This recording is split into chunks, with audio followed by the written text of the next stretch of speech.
Yo everyone, welcome to day 6 of this Japan 2024 trip. Today we will be heading to the popular district of Shibuya in Tokyo.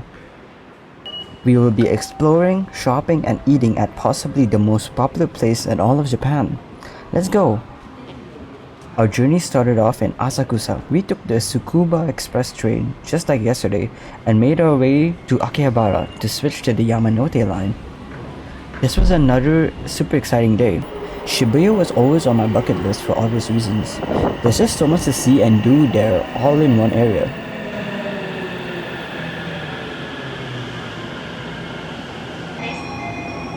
And I've always especially wanted to see the famous Shibuya Scramble crossing, probably the busiest pedestrian crossing in the world.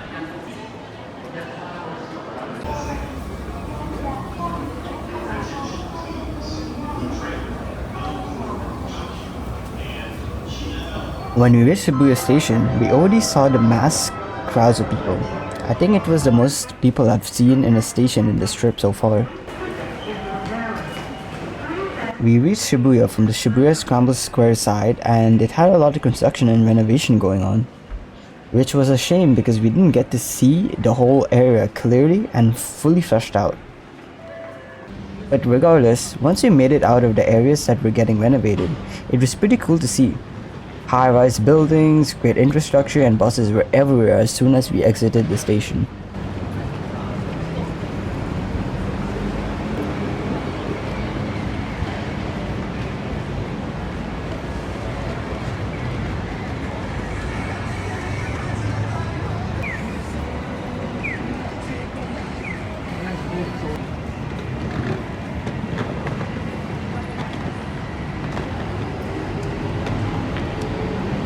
And then we finally made it to Shibuya Scramble Crossing, one of the most iconic streets in the entire world.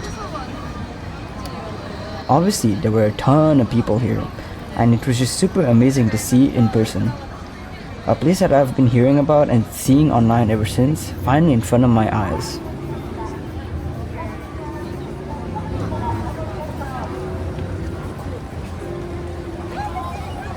We took our time here and enjoyed a moment watching the crossing. And there were a ton of tourists doing the same, and so we weren't alone.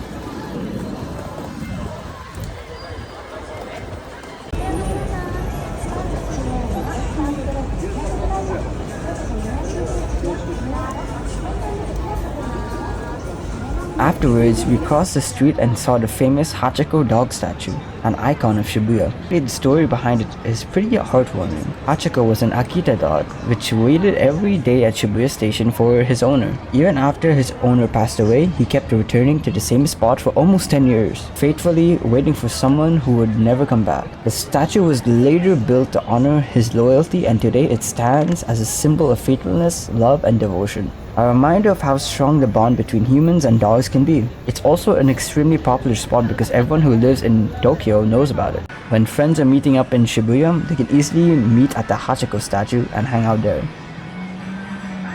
We started to explore more of Shibuya and its many shops. We spotted a gachapon arcade store and went inside.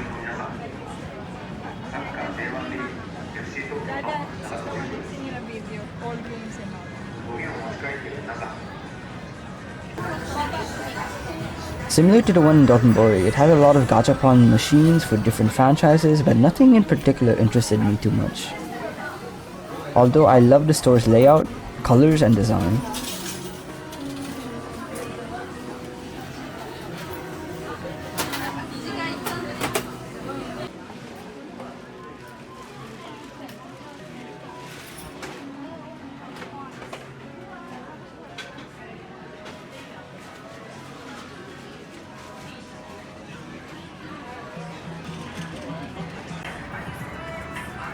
We also spotted an IKEA, but we didn't go inside. This IKEA though was selling ice creams for just 50 yen, which is crazy cheap. Hopefully next time I visit, it will still be there.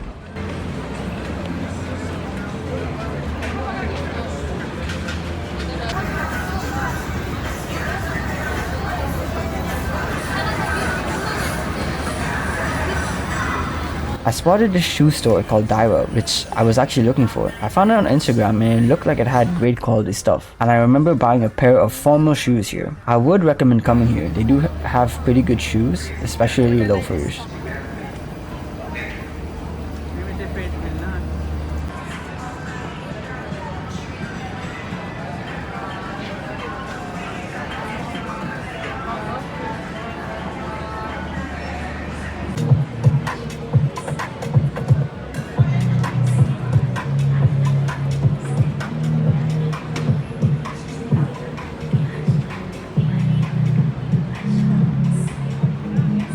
We did get hungry, so it was time to eat.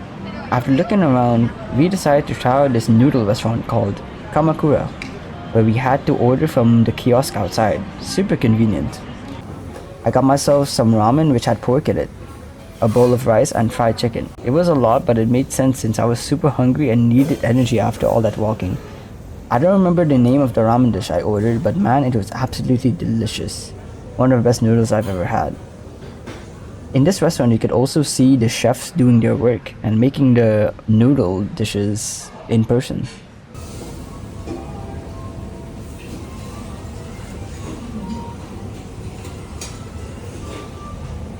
After lunch, we explored and shopped more.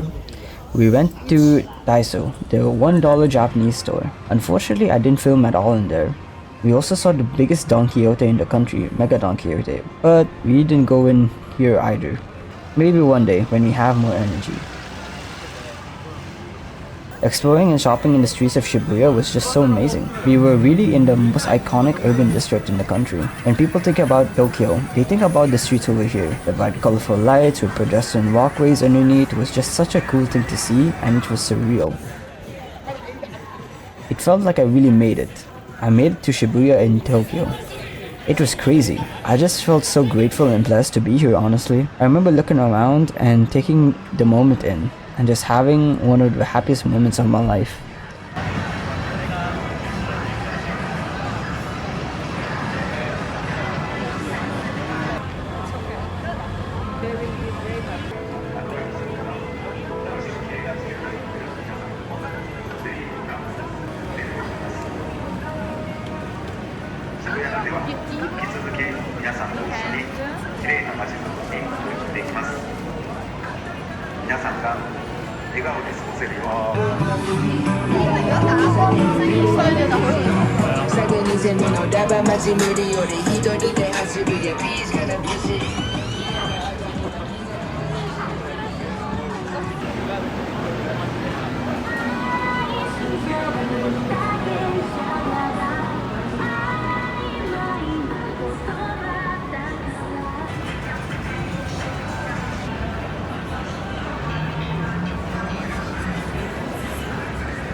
Anyways, we just explored and walked around Shibuya more, seeing all types of brands and stores every corner we looked.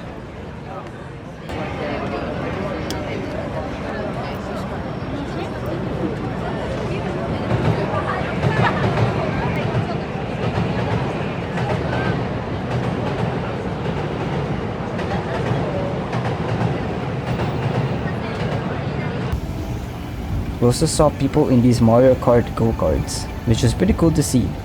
I wonder how it feels to go go-kart riding in the streets of Tokyo. It must feel like a real-life Mario Kart.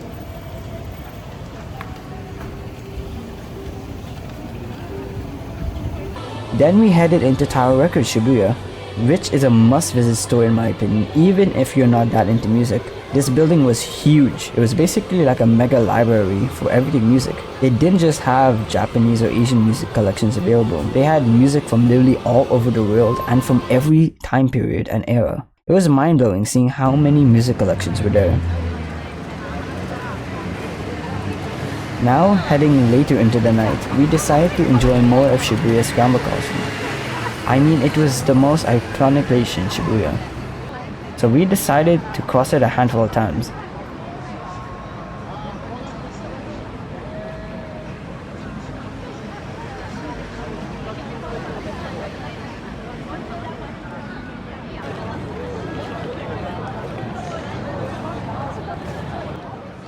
It was honestly really beautiful getting to cross Shibuya Scramble crossing at night.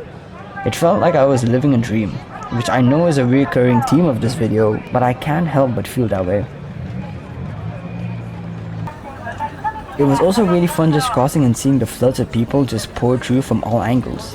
It really did feel like the busiest crossing area in the entire world. It was such an amazing feeling just being there with all the neon colored buildings in the background and huge commercial screens too.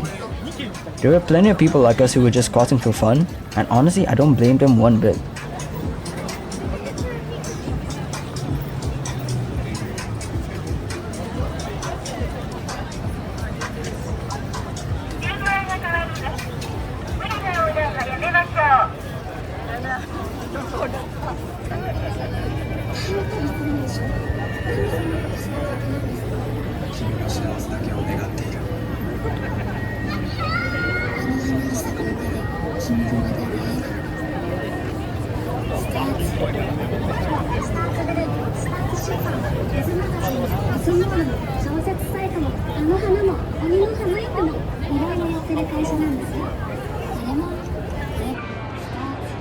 Crossing here was always really fun and exciting.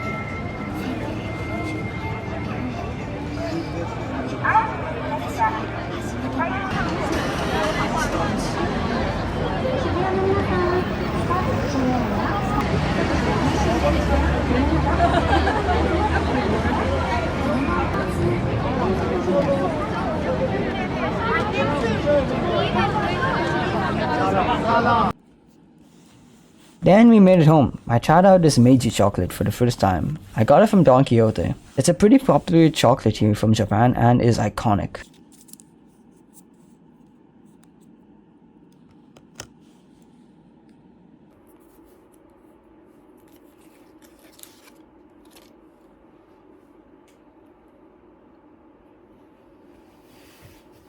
And wow, it did not disappoint one bit. The milk chocolate feels so rich and flavorful.